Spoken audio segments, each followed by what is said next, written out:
ल अब दुध धुने बेला भएको छ। यो पाडोले चाहिँ दुध खाँदैछ।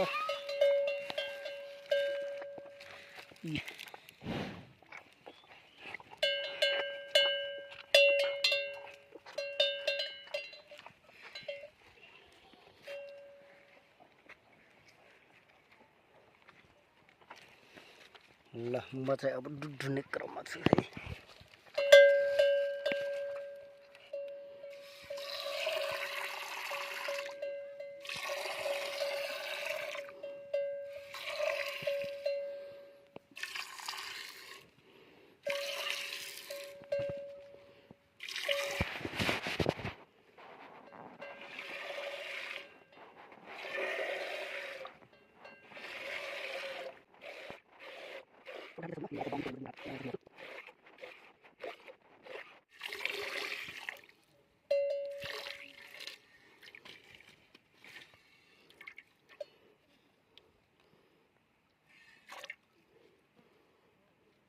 ल यति हो है साथीहरु। अब चाहिँ यो बाँकी बचेको दुध चाहिँ यो त्यो पाडोको लागि है। ल